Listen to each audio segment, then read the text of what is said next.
میرے خواب میری زندگی آخری قسط۔ اسٹڈی روم ہمیشہ سے دانش کا پسندیدہ حصہ رہا تھا۔ کشادہ سا اسٹڈی جس کی پوری دیوار شیشے کی بنی ہوئی تھی جو لان کی طرف کھلتی تھی۔ کھڑکی کے علاوہ ایک دروازہ بھی تھا جو لان کی طرف کھول کے وہ دونوں وہاں چلے جاتے تھے۔ دانش کی آرام دہ نشست وہیں تھی۔ گل رانا کے لیے اسپیشل صوفہ کم بیڈ کا اضافہ کر دیا گیا تھا تاکہ وہ پڑھتے ہوئے آرام سے ریلیکس ہو کر تھوڑا سا لیٹ بھی جائے، اور آج کل اس کے آرام کا دھیان رکھتے ہوئے ایک روم فریج بھی اسٹڈی میں رکھ دیا گیا تھا۔ دانش نے روم فریج میں اپنا پسندیدہ چاکلیٹ ونیلا ڈرنک نکالا اور اپنی نشست کی جانب بڑھ گئی۔ گل رانا نے ونیلا آئس کریم کا چھوٹا باکس لیا اور دانش کے قریب والی آرام دہ نشست پر بیٹھ گئی۔ دانش کا چہرہ بہت ریلیکس تھا۔ سب سے پہلے فون کو چیک کیا اور پھر گل رانا کی طرف متوجہ ہوئے۔ گل رانا ہماتن گوش نظر آ رہی تھی۔ گل رانا، میں آپ کو فون نہیں کر سکا، بہت مصروف رہا۔ آپ نے اتنا بڑا کام کر دیا ہے، اب میں تفصیل سننا چاہتی ہوں۔ یہ سب اتنی جلدی کیسے ہو گیا؟ گل رانا نے نرمی سے مسکراتے ہوئے ایزی کوچ پر پاؤں اوپر رکھتے ہوئے کہا، آپ نے جو کلو دیا تھا سب سے پہلے میں نے اس پر کام شروع کیا۔ پولیس کے مخبر اور جیل کی پولیس سے پوری تفصیلات فوراً اکٹھی کی گئی کہ جیل سے کون کون سے قیدی پچھلے 2 ہفتوں سے رہا ہوئے ہیں یا بھاگے گئے ہیں، خاص طور پر وہ قیدی جو اغوا کے کیس میں ملوث رہے تھے۔ ٹیپو، فیضی اور باکسر پچھلے ہفتے ہی جیل سے بھاگے تھے اور ان کی سرگرمیاں کیا تھیں۔ وہ خود براہ راست تو ملوث نہیں تھے مگر کچھ نہ کچھ ان کا کام بھی تھا۔ انہوں نے سردار رب نواز کی گاڑیاں جنگل میں چھپا دینی تھیں تاکہ سب کو یہ پتہ چلے کہ رب نواز اپنے باڈی گارڈ اور گاڑیوں سمیت اغوا ہو گیا ہے، حالانکہ گاڑیاں ایک رات قبل ہی جنگل میں چھپا دی گئی تھیں۔ جب ہم نے گاڑیاں باریاب کروا لیں، وہ بھی اتفاقاً سب کچھ ہوا۔ کچھ شوقین شکاری جنگل میں شکار کر رہے تھے اور وہ گاڑیاں ان کو مل گئی۔ انہوں نے پولیس کو فون نہیں کیا بلکہ ان لڑکوں میں سے ایک لڑکا ایک مشہور صحافی کا چھوٹا بھائی تھا۔ اس نے اپنے بھائی کو بتایا کہ 2 بڑی لینڈ کروزر جنگل میں درختوں کے جھنڈ میں چھپائی گئی ہیں۔ وہ صحافی مبشر سلمان میرا بہت اچھا دوست اور کالج فیلو رہا تھا۔ اس نے فوراً مجھ سے رابطہ کیا۔ میں اپنے بہت قابل اعتماد پولیس آفیسرز اور ڈی ایس کے ساتھ وہاں پہنچ گیا اور دونوں گاڑیاں اپنے قبضے میں لے کر کارروائی شروع کر دی، اور یہ خبر بالکل بھی لیک نہیں ہونے دی کیونکہ اس طرح ملزمان الرٹ ہو جاتے ہیں۔ ہم نے ان کو انہی کے پلان میں رہنے دیا۔ گاڑیوں سے فنگر پرنٹ صاف کر دیے گئے تھے مگر انہوں نے پانی پی کر ایک خالی بوتل درختوں میں پھینک دی تھی۔ اسی سے ایک ملزم کے پرنٹ ملے اور پھر ہم نے اس کو دھر لیا اور پھر دوسرے اس کے ساتھی بھی ہماری حراست میں آ گئے۔ یہ سارا پلان خود سردار رب نواز کا تھا۔ ان کی مخالف پارٹی بہت زیادہ مضبوط تھی اور الیکشن میں سردار صاحب کے جیتنے کے امکانات کافی کم تھے۔ سردار رب نواز بہت کوشش کر رہا تھا مگر نہ تو دوسری پارٹی کے امیدواروں کو خرید سکا اور نہ ہی اس کا ووٹ بینک مضبوط ہوا۔ اس کی پلاننگ تھی کہ یا تو کسی طرح الیکشن ملتوی ہو جائیں یا پھر دوسری پارٹی پر الزام لگا دیا جائے۔ دوسری پارٹی کے ناصر محمود نے بھی خوب ہنگامہ کھڑا کر رکھا تھا کہ حکومت نے رب نواز کو خود غائب کروا دیا ہے۔ کیا یہ حکومت اتنی کمزور اور ناکام ہے کہ اس ملک میں کوئی محفوظ نہیں؟ اپوزیشن حکومت کے خلاف بہت بڑی ریلی کرنے کے لیے منصوبہ بنا رہی تھی مگر خدا کا شکر ہے کہ ہم نے بر وقت ہی سردار رب نواز کو باریاب کروا لیا۔ مگر آپ کو سردار رب نواز ملے کیسے؟ آپ نے جو کلو دیا تھا میں نے اس پر بھی کام شروع کر دیا اور بعد میں اور بھی رستے نکل دیے۔ سب سے پہلے دونوں گاڑیاں مل گئیں مگر تیسری گاڑی کا کچھ پتہ نہیں چلا۔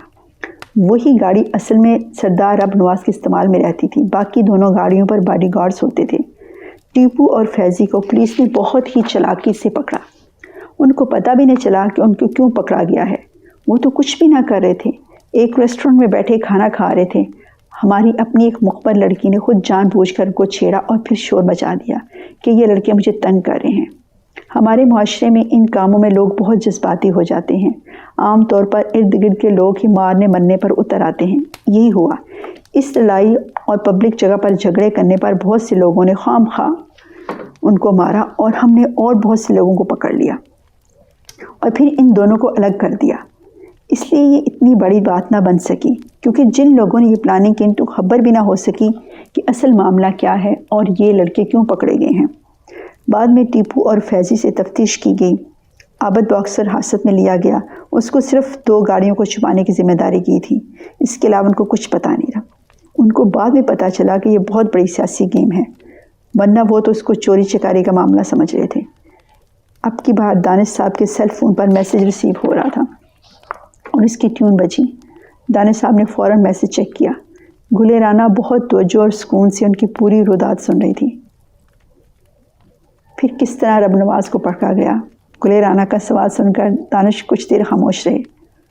ان کی نرم سی مسکراہٹ بے حد سنجیدہ ہو گئی۔ گلِ رانا، یہ سیاست بہت عجیب کھیل ہے۔ بظاہر ایک دوسرے کے مخالف اور جانی دشمن کب ایک دوسرے کے ساتھی اور ہم مفاد بن جاتے ہیں، کچھ نہیں کہا جا سکتا۔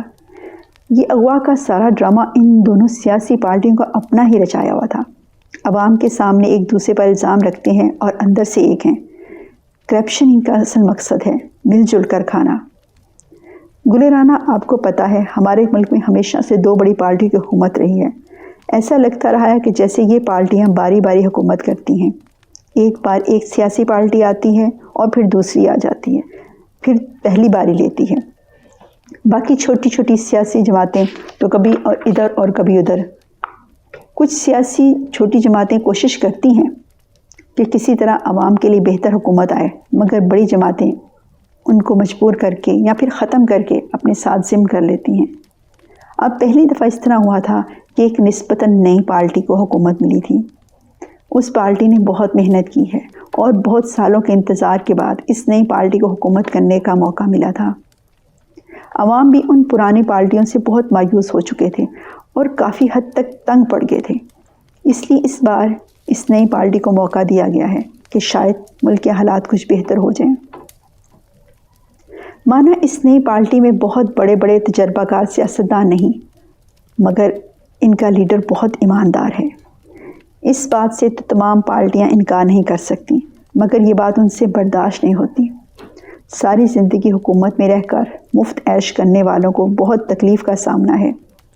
اسی لیے حکومت وقت کے لیے نیا پیترا بدلا گیا کہ دونوں پارٹیاں اب مل کر حکومت کو گرانا چاہتی تھیں، جو اس ملک کے لیے بالکل بھی قابل قبول نہیں تھا۔ سردار رب نواز اور ناصر محمود دونوں آپس میں ملے ہوئے تھے، اور گلِ رانا، آپ کو حیرت ہوگی کہ سردار رب نواز ناصر محمود اور رب نواز کے مشترکہ دوست اور ناصر محمود کے سمدھی کے فارم ہاؤس میں آرام سے عیش کر رہے تھے، اور باہر عوام کے لیے نئی پریشانیوں کا باب کھولا جا رہا تھا۔ ہمیں واقعی بہت محنت کرنا پڑی۔ پچھلی ساری رات ہماری پوری CID اور ہائی فورس پولیس نے ہر طرح سے جان لڑا کر اس معاملے کو سمیٹنے کی کوشش کی، کیونکہ خبریں مل رہی تھی کہ عوام کو بہت زیادہ مشتعل کیا جا رہا ہے اور لوگوں کو سڑکوں پر لایا جائے گا تو پھر پورا ملک بلاک ہو جائے گا۔ ہماری CID نے سردار رب نواز اور ناصر محمود کی پوری ویڈیو تیار کر لی، پھر ان کو اکٹھے ہنستے کھیلتے کھاتے پیتے پکڑا۔ وہ سوچ بھی نہیں سکتے تھے کہ اس قدر جامع حکمت عملی اتنی جلدی بے نقاب ہو جائے گی۔ ابھی وہ دونوں سیکرٹ جگہ پر ہیں، ان سے بات چیت چل رہی ہے اور ان کو حکومت کی مرضی کے مطابق بیان دینا ہوگا۔ ارے واہ، واقعی پلاننگ تو بہت زبردست تھی۔ بالکل، مگر گلِ رانا، انسان ہمیشہ بھول جاتا ہے کہ پوری کائنات کا نظام چلانے والا اصل میں سب سے بڑا پلانر ہے، اس سے بڑا کوئی بھی نہیں، اور یہ خدا ہے جس نے ہمارے ملک کو اتنے بڑے کرائسس سے بچا لیا۔ اب وہ دونوں لیڈر حکومت کی حراست میں ہیں اور حکومت سے ان کے معاملات چل رہے ہیں۔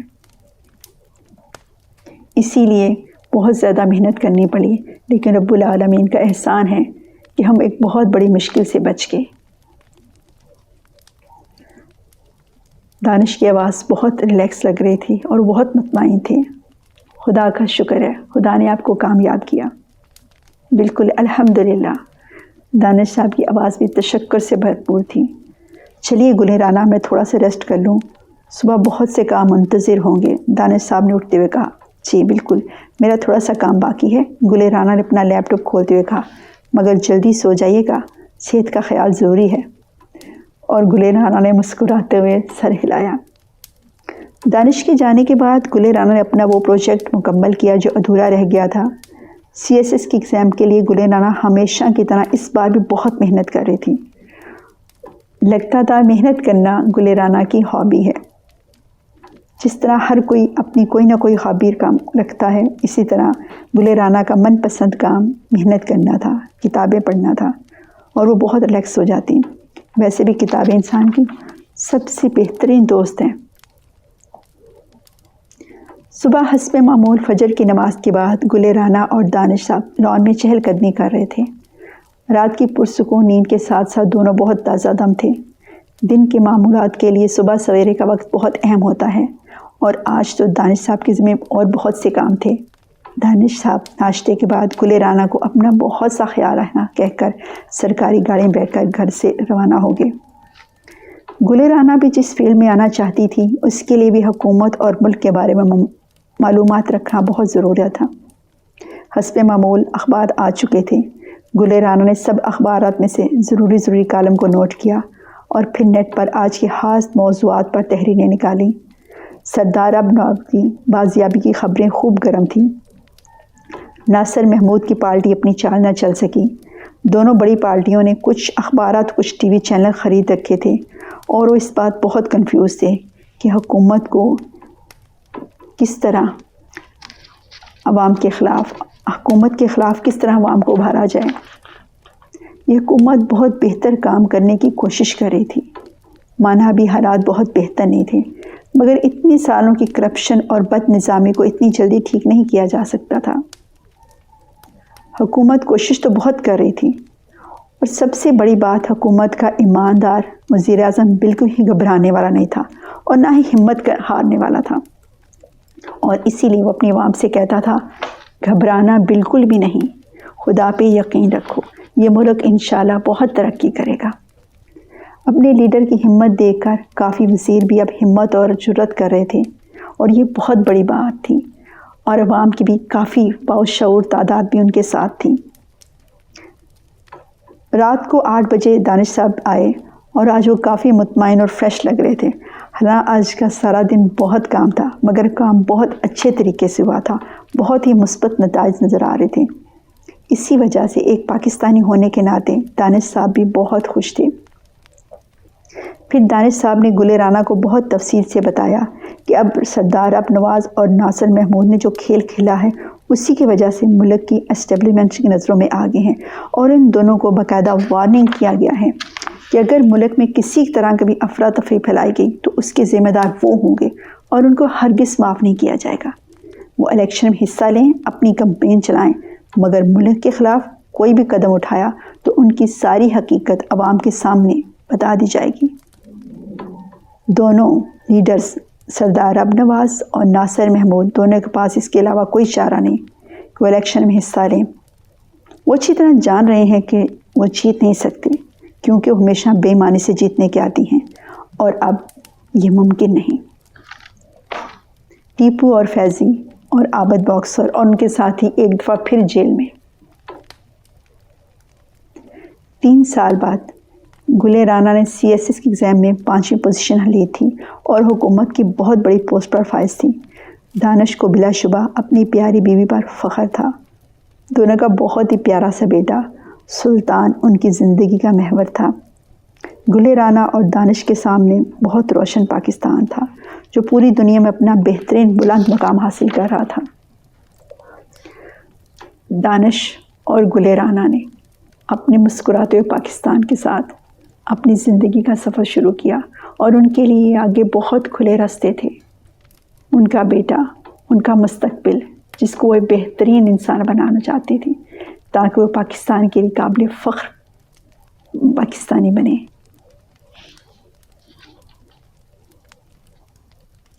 ان 3 سالوں میں اور بہت کچھ ہوا۔ گل خان کی شادی ہوگی، اس کی بیوی بہت پیاری سی، ان کے خاندان کی ایک لڑکی تھی۔ سارے بھائی اپنے گھر میں بہت خوش تھے۔ سب بھائیوں کو خوش دیکھ کر گل رانا بھی بہت خوش رہتی۔